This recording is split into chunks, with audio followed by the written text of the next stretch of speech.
Welcome to the 18th episode of the Story Project podcast. I am your host, Joanna Scott, and I'm so excited for this conversation with a new friend of mine, Malika Azargoon. Before I welcome my guest, I want to tell you a little bit about her. Malika is a consultant, founder, and the principal of Zar Dental Consulting.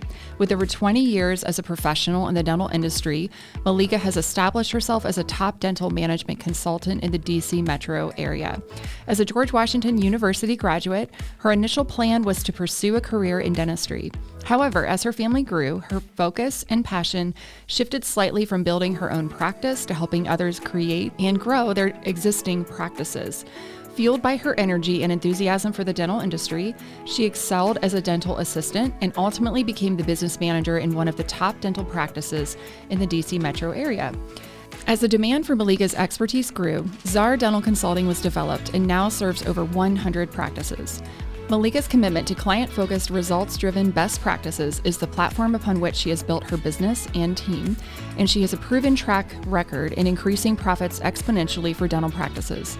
Given the depth and breadth of her experience, she is an industry expert in understanding the patient journey, creating a team culture to create greater efficiency and profitability, and effectively managing a successful dental practice at every stage of its development. Having presented at several national dental conferences, her ability to engage teams and achieve remarkable breakthroughs are what make her one of the most sought-after dental consultants in the country. She lives for the connection that is made when she is on stage talking to her peers about how her expertise and real-life experiences can help them build thriving dental practices.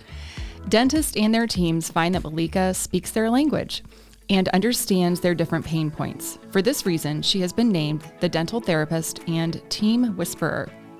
In both her presentations and her client meetings, Malika's enthusiasm for the dental industry is just as strong today as it was when she first started. As an avid runner, she brings the same level of energy to her consulting work as she does to every race. In fact, she uses her marathon training as an analogy for how she helps dentists and their teams build successful practices every day. Commit to the race, stay determined, and cross the finish line.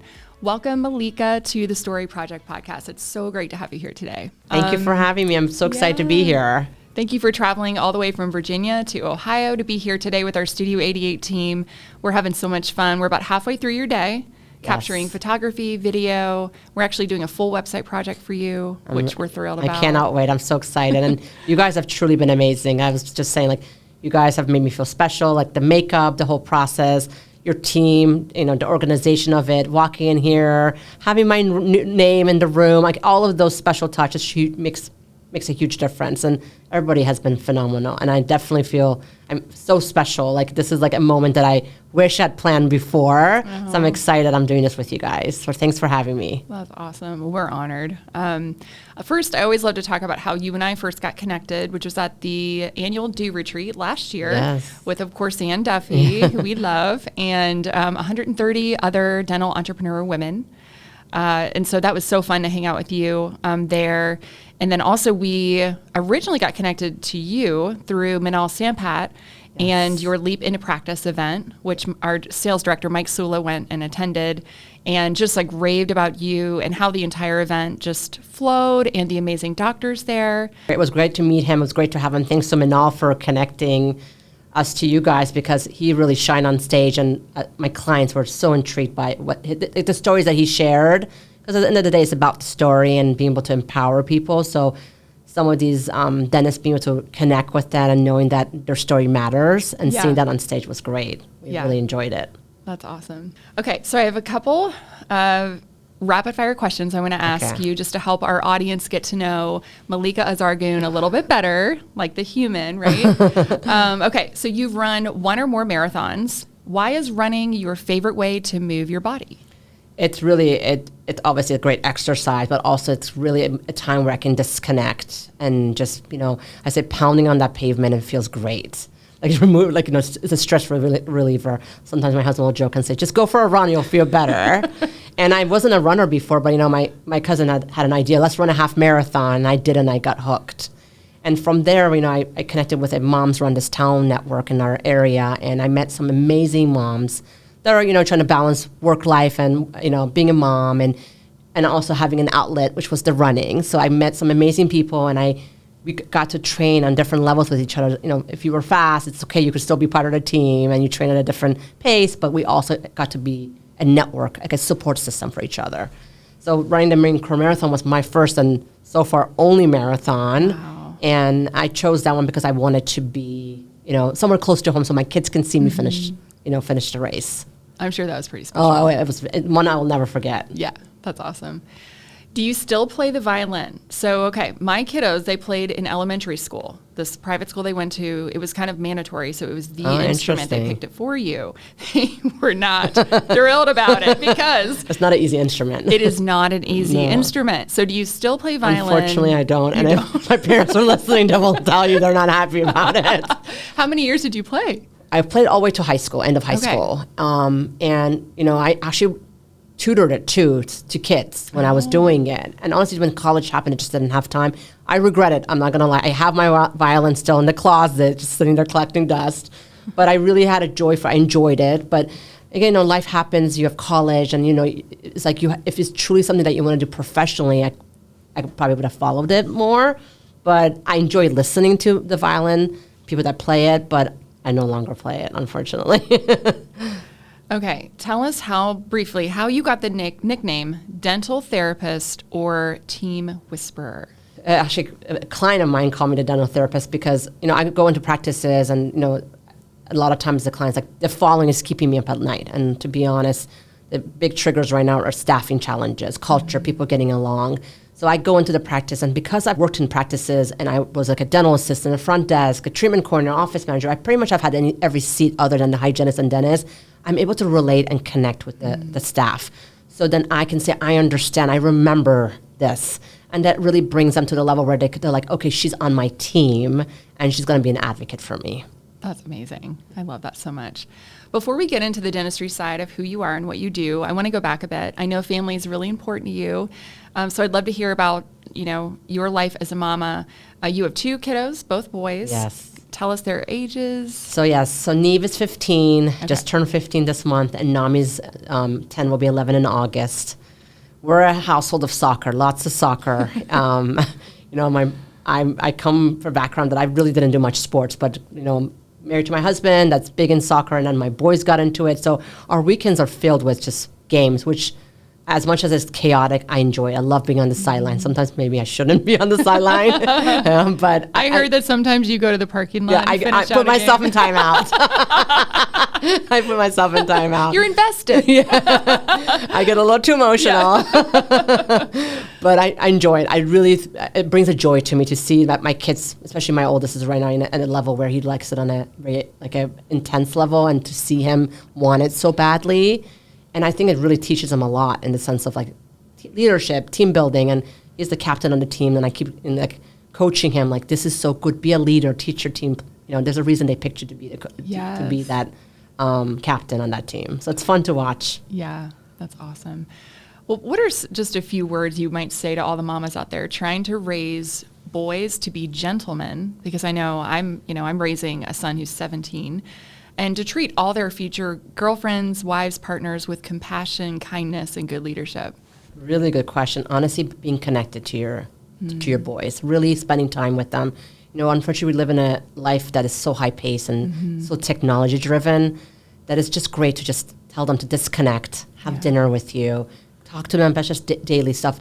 You know, when they ask you, how was your day, talk to them about it. They need to know what reality is. Yeah. You know, because I think sometimes we just forget that they still need that interaction because we're having a rough day and we don't want to talk about it.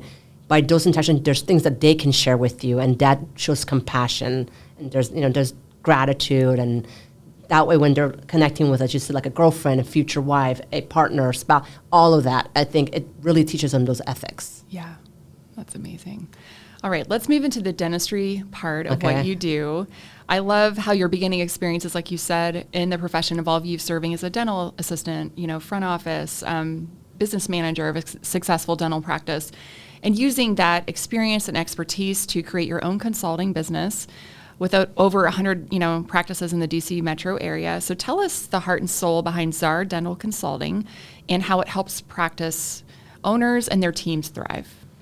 Really, I say that it was my calling. I think I might have shared this before, but I got into dental school and decided to defer for a year, and I was pretty bummed about it. I thought like, I'm going to go back. I ended up not going, just life happened. I had, I had the boys, and for a while the DAT books sat on my shelves and I would look at them. It was definitely emotional. Wow. But, a associate in the practice believed in me and said, hey, why don't you help me with my practice? And my journey started from there. And I truly feel like there's when you go after your dream and your passion, you have a passion for something, the rest lines up really well. And I feel like every client that I work with, I'm truly grateful and blessed for them to consider me as part of their team, because I truly consider myself part of their team, and I put a footprint in their practice. So for me to even, let's say, work with them for a year, and then like they're doing great, I can watch them from the sideline. I kind of relate it to like watching my son play soccer.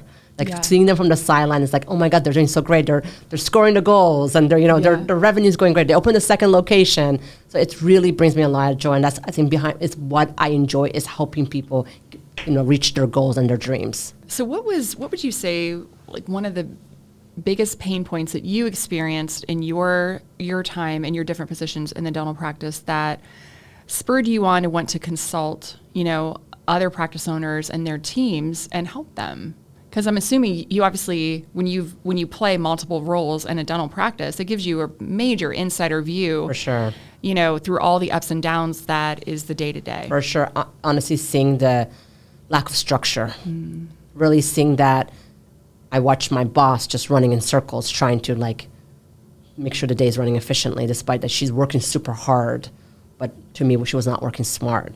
Seeing that, okay, if I just did these 3 things that made things efficient, oh my God, it made a huge difference. We didn't have to change the schedule. It was just working efficiently as a team. Yeah. So then I realized, oh my God, I have this passion and the ability to bring this to the table on a higher level. Let me try with 1, 2, 3, 4 dentists and so on. And my goal in the beginning was like expose myself to as many offices as I can, so that I can, number one, teach what I know, but also learn what they're doing right and wrong. Yeah. Because no practices, and all these practices I've been into, no practice is the same. Right. But there's things that they do that works really well for them. But if I were to bring that same recipe to another practice, it might not work. But I can tweak it a little maybe, and fine tune the systems and processes and create a better workflow for the doctor and the team. That's really interesting. Kind of segues great into my next question. So the world of dental consulting is so vast. I was just curious, what's the ideal practice that you really love working with? But it sounds like you kind of dove in working with a variety. Yeah, honestly, like in the beginning, I was doing a lot of existing. Okay. In the beginning, because I was like, okay, because I was really curious to see what are they doing right, what are they doing wrong, what is making them successful. Because I'll have like sometimes 2 dentists across the street from each other, one like thriving, or the other one was struggling. Interesting. So that was really intriguing to me to find out what was wrong with the recipe. And so in the beginning, it was a lot of that. Then obviously, I would interact and meet associates in those practices, and they're like, will you help me open my practice and bring the same equation and help me start my own. Wow. So then I really got into that pathway of, okay, I'm going to help dentists, believe that they can be great business owners if they invest into themselves. Because they already invested in themselves clinically and became a dentist, but they don't get to learn the business side of things. So I was like, I have that tool in my toolbox. Let me help them and empower them to be great leaders and business owners. That's really awesome. A few days ago, I sent you some interview questions before our time together. And one thing that stood out to me was your interest and focus on helping teams learn and understand tools such as the 24-hour rule. Yes. So when I looked up the 24-hour rule, when it comes to relationships, so what I mostly found was a summary involving when emotion is high, don't let words fly. I'm sorry, I know that rhymes. Stop, give it 24 hours before you act. Well, how did you come to learn incredible resources like that? And also, I noticed you also said listening to hear and not just to answer. What prompted your journey to want to dive into like deeper EQ type skills? It's funny because the 24-hour rule I learned from one of my son's soccer coaches. No way. Because, of course, after a game from the parking lot, I sent him an email asking why my son didn't get enough playtime. Yeah. Okay. And his response to me that evening was like, it has not been 24 hours since the game is over. Oh. If you still feel the same way 24 hours after the game is over, we can discuss this. I'm happy to hop on a call with you. And I was so embarrassed when I didn't feel the same way. And I didn't know what to do. But I never forgot that. And I really tested that out with so many situations. In other games, situations with a teacher at maybe my son's school, my parents, a friend, Yeah. and even a client that sends me like a flying email because they're at the heat of the moment and they're upset. Yeah. And I'm like, okay, this is not personal. Right. Let me wait till tomorrow. If I still feel like this is bothering me, I'll address it. And 9 out of 10 times, I don't need to address it. So that really came to me, and I was like, this is a great rule to implement into practices, because a lot of times team members are hot at the moment. Because let's be honest, dentistry, no matter what seat you have in it, assistant, front desk, an owner, associate, it's stressful. It's high paced, there's a lot of pressure on you. And patients, I say they're getting harder, if not easier, because they constantly want things like yesterday. It's all about customer service. So sometimes at the moment, because our colleague in the office didn't answer the phone fast enough, we're going to snap at them. But it's like, okay, can I walk away from this environment and give it time? Because if I still feel the same way tomorrow, I always tell my team members I work with, definitely let's have a conversation. But if you don't, that means that it was just more emotional that day. Well, what's funny, so I love this so much because, okay, in the spirit of true vulnerability, so the 24-hour rule for me has been kind of a game changer with like conversations even with my spouse, my husband. So I'm a strong, driven, slightly impatient, Enneagram 8 achiever type personality. That's me. Okay. Well, my middle name I would say is like bias for action and always moving and progress and all that. So to stop for 24 hours or even like 48 if it needs to be that long, but to think through the best way to have a positive communication outcome, Right. has been a game changer for sure. my marriage, my relationship.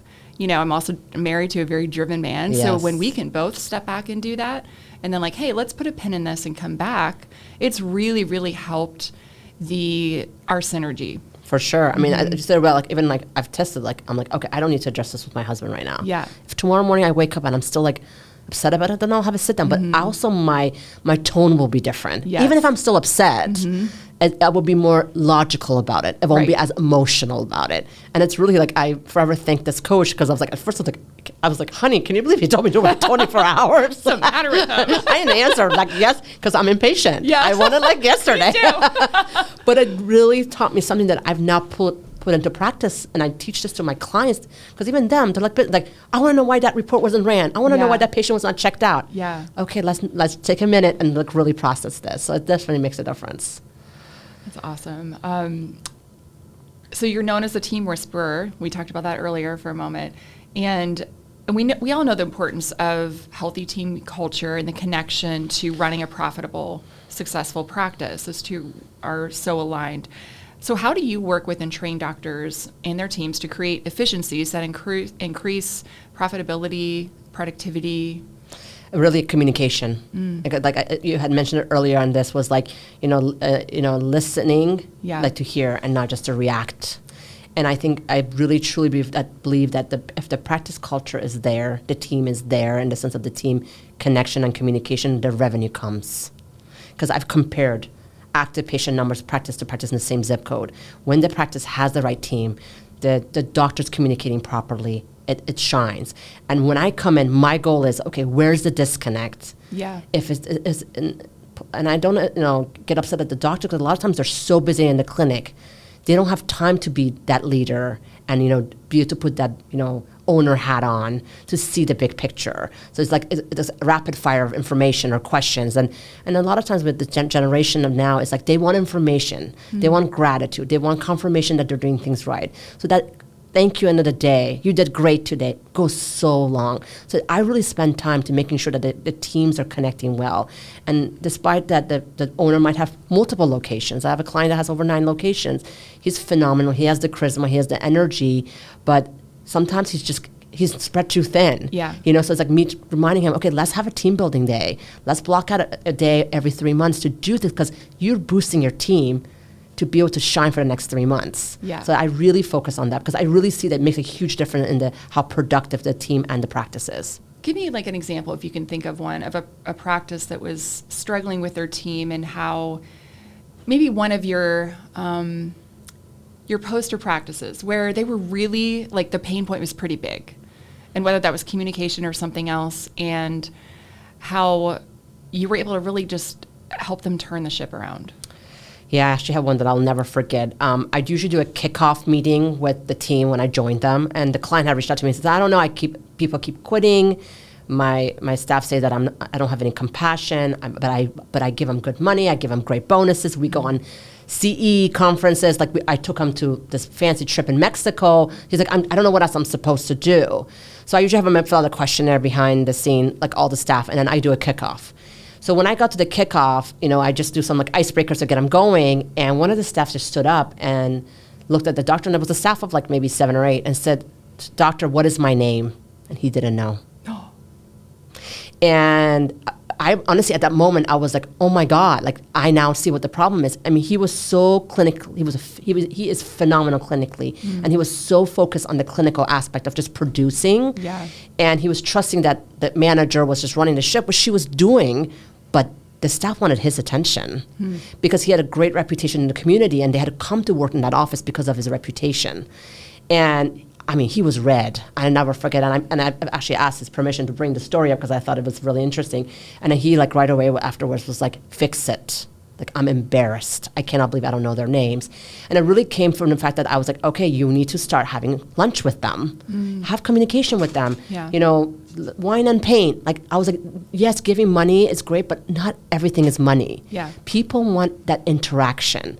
They want to know that their daughter's going to high school, or they're graduating, or they just had their home run at a baseball game. So I was like, these are the milestones that if you have a small team like that, they really want to interact with you. Right. And that team that was there, now we're on year 6, are still the same team there. And I mean, he's shined so much. Seeing him when I go observe him in action now, the way he high fives them, talks to them. It's just, this is why I love what I do. Yeah. Because seeing him shine, because he's also happier. Yeah. Because obviously he reached out to me because he was feeling like something was wrong and he was not happy with himself. And at one of the holiday parties, his wife was like, oh, I don't know what you did in the office, but he's even better at home. Can you come to observe us at home? I'm like, no, that's not of my league. I'm good with that. But it really came down to him just connecting with his team. Yeah. He was just more robotic. I mean, nothing against the poor guy, but he was just trying to do dentistry. Yeah. He wasn't really connecting on a more leadership, business level. It was just I just need to do clinical work, run on time. And his interaction with his staff has caused for great reviews on Google because the patients are writing, we love the way Dr. X treats the staff chairs. I mean, it's so contagious. Huge. Yeah. It's contagious. Completely. Yeah. Well, I personally just love how you create customized plans for your practices, but that it's obvious there are core principles that are really a common thread through all of your counsel and advice. 100%, yes. Yeah. Because I really truly, I'm a big believer in the culture, the team. And I joke with the clients sometimes. They're like, I can do it. I'm fine. I'm like, you went through dental school by yourself. Yeah. And you rocked it, which was not easy. But now that you're a practice owner or even an associate, without a team, you cannot be successful. That's just reality. Yeah. You need that assistant. You need that person to answer the phone, submit the claims. There's so many pieces that helps your success. You've got to have the right team. And what's cool is that when you own a practice, you get to pick your team. Yeah. So definitely. pick the right team and empower them to grow with you. Yeah. What does the future look like for Malika Azargoon? Tell us what you envision or what feels exciting right now. I mean, I love to continue to just coach and teach. I love empowering. I mean, when I see my clients thriving, it honestly brings me so much joy. I mean, future, long term, I would like to teach to more of schools, like the D3, D4 students graduating. Okay. So kind of really for them to invest more time into the leadership level of things. Because I feel like they come in as it's like a shock. I think there's so much tools out there that they can utilize on their own. They don't even really need me to be able to invest into reading those kind of books and going to conferences and really knowing that piece really helps them be successful when they end up owning a practice. That's awesome. Before we end this episode, do you have any last few words of encouragement for this group of dental professionals listening to your episode? I would just say, if you have a dream, put the plan in place and go for it. There's always this hesitation. Can I do it? Am I good enough for what? I don't think I'm capable. You are. You have to believe it and invest in yourself, because you have invested in yourself in the sense of the clinical side, but you need to invest on your leadership and business side to succeed. And anything is possible. 100%. 100%. Couldn't agree more. Yeah. I cannot thank you enough for just taking the time to be, to share your heart and story on the Story Project podcast with me today. If people want to follow you and stay in touch, what is the best place to do that? So they can follow me on social media, Zar Dental Consulting, on Instagram and Facebook, or they can go on to zardentalconsulting.com. I had so much fun doing this, by the way. This was great. Awesome. Well, also thank you for just trusting Studio 88 to capture the essence of your brand and your voice. And we're so excited to show you like the final result. I can't wait. Thanks for having me. I'm excited. You're natural, so it's all going to be beautiful. Thank you. Well, I love this amazing tribe of people in dentistry willing to share their stories. Let's be fearless together. We'll see you soon, Story Project listeners.